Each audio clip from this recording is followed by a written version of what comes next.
r/ask Reddit. What are some biological life hacks that actually work? If you take a warm shower before you get in bed, your core temperature will drop as you lie in bed, because it rose in the shower, which your body reads as a stage of falling asleep, leading you to fall asleep much faster. I'm an insomniac. Most prescription sleep meds don't work for me, but this plus better sleep hygiene has helped me a ton. What is sleep hygiene? Keep your bed clean and comfortable. Don't do anything other than sleep in it. Keep water by the bed, and don't eat right before you want to sleep. Try to go to sleep and wake up at the same time every day. If you get a stitch in your chest, usually from running or just random, that bothers you when you breathe in past a certain point, you have to brace yourself and breathe in all the way quickly. The trick is to do it like the lung equivalent of pulling off a band-aid. As someone who gets these all thw got some time, 80% of the time it'll be gone immediately. It's called a precordial catch. I find it too painful to breathe in all the way, so instead I hold my breath right at the point where it starts to hurt. It goes away after holding my breath for just a few seconds. I guess that's the equivalent of peeling the plaster off carefully. I was the only one who got those. Feels like if I breathe out a little more after a certain point, I'll drop dead or something. I might be late to the party, but if you mildly hurt yourself like a stubbed toe or a paper cut, pinch yourself elsewhere and focus on that feeling. Your body assumes it's more painful and stops feeling the pain from the other spot as much. It helps lessen the length you have to deal with the pain of the injury. I don't think this will work for gunshot wounds or decapitations, but I haven't had the chance to test it yet. My teacher in grade school used to literally kick us in our shins if we said we had a headache. Worked great and everyone loved her. Rolling around and stretching on the floor for 5-10 minutes helps to relieve a huge amount of body ache soreness for me. It's something I'm doing fairly regularly now because it works miracles when I'm physically spent at the end of a long day. Highly recommended. OP is a cat confirmed. If someone else has hiccups, ask them when the last time they saw a white horse was. They'll think about it for a split second, then give you some sort of answer. Then their hiccups are gone. Sometimes I do this to random people and not even tell them why I asked. They usually walk away thinking I'm some sort of weirdo. But hey, their hiccups are gone. Doesn't work if they are currently looking at a white horse. The hell is wrong with you? There's one hick. There's one right there.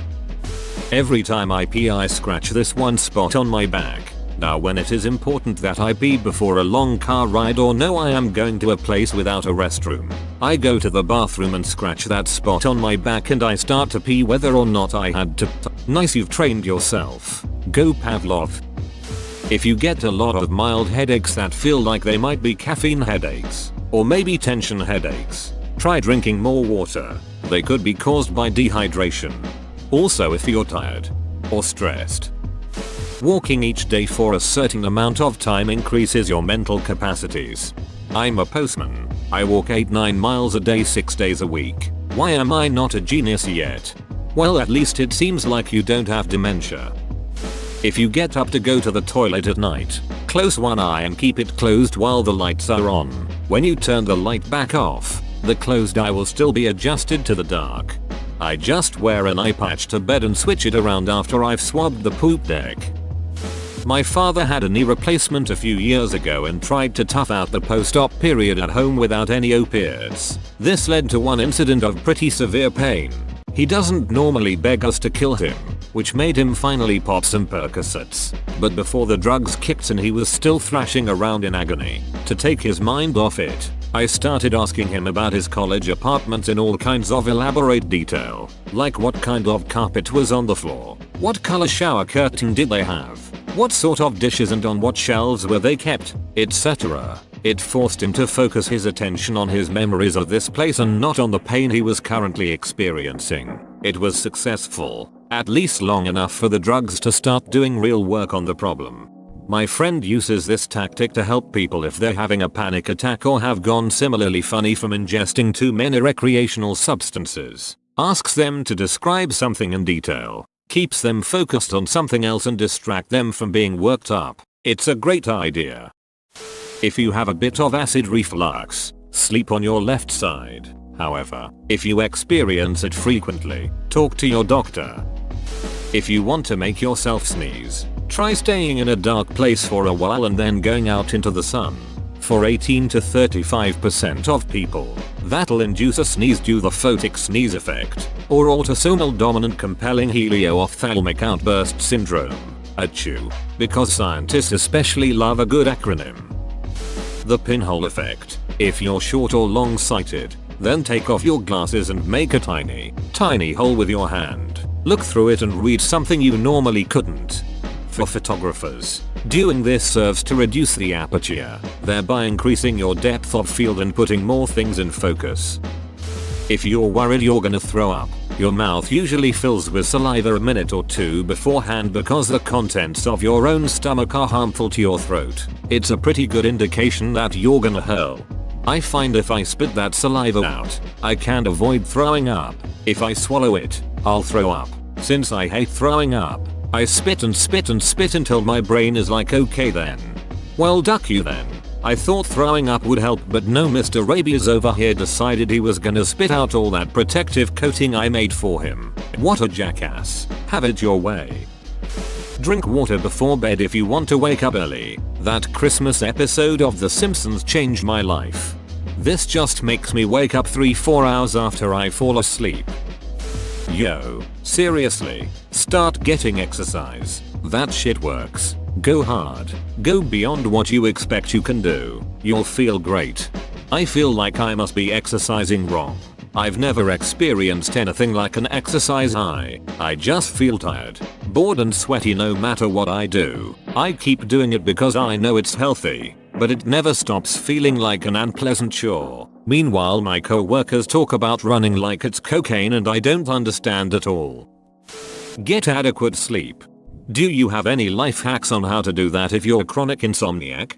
My friend used to be a semi-insomniac. Never properly diagnosed but often had completely sleepless nights, and after developing a proper workout routine it helped immensely. Working out for 20-30 minutes each day will help you. But even if it doesn't cure your insomnia, it has immense benefits in other areas. Everyone owes it to themselves to work out regularly, or bud.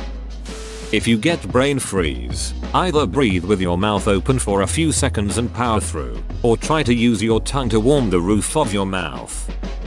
You can do those spot the differences pictures instantly with a little practice. It's the same technique you use for free viewing stereo photo pairs. Cross your eyes until the two pictures merge, and then, this is the hard part and it takes some practice, bring the merged image into focus. The differences between the two will stand out as depth anomalies in an otherwise flat image. This works because your brain is set up to compare the images from each eye to determine the depth of every point based on the parallax shift. The parts of the two flat images will still be a flat image at a different depth when you cross your eyes, but your brain doesn't know what to do with the parts that don't match up and they look weird in a way that's hard to describe. I've compared whole documents a page at a time this way. You can spot a single letter difference in a whole page, in a language you don't even read. Conserve ammo by shooting enemies in the head. Switching to your sidearm is faster than reloading. Cramped your foot? Grab your big toe, pull it forward and wiggle it about as fast as possible. Cramp goes away. Not sure if it's just a placebo type effect, but it works every time for me. This is called autogenic inhibition. You're stretching the muscles which causes an automatic reflex in the muscle, using Golgi tendon organs which sense muscle tension to release the cramp. This is also why standing on your leg when you have a Charlie horse is the fastest relief.